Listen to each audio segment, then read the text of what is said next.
Good morning mga kalibre. So dito naman sa area natin, araw ng Lunes ngayon. So tayo lang dito ngayon mag-isa kasi baka bukas pa sila.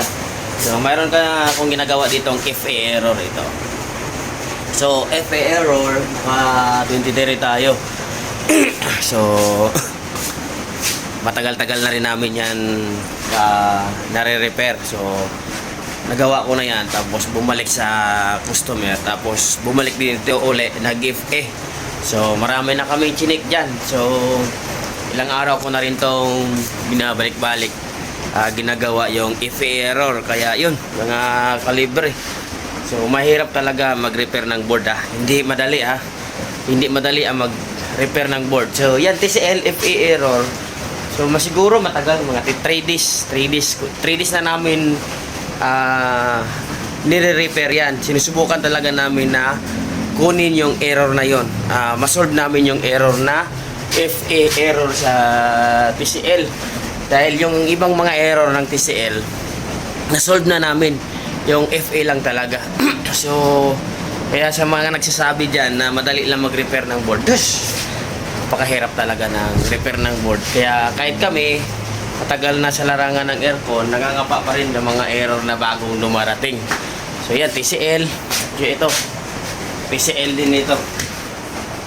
So, may paparating din tayo ulit na TCL na error. FA, tapos ito, isa. Diba? Napakaraming problema ng mga board natin. So kaya sa mga gusto talaga mag-repair nito at gusto tutukan yung pag-repair, kaya mas maganda araw-araw kayo mag-practice. Practice lang yun. Tuloy-tuloy nyo lang. Lalo na sa tinuturuan ko, mag-OJT kayo kahit sa isang linggo, 2 beses kung wala kayong time. So, kailangan talaga nyo yung mag-practice. Kasi kami, matagal na kami sa aircon, pero tuloy-tuloy pa rin ang pag-aaral namin. Pinag-aaralan namin yung mga error. Kasi pag nasolve nyo yung isang error, sigurado tayo susunod-sunod masusolve nyo rin yan. Kasi pag nasolve nyo yung isang error,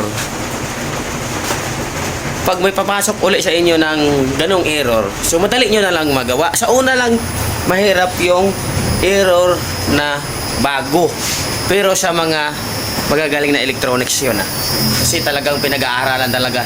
Tingnan mo yan, FA error to.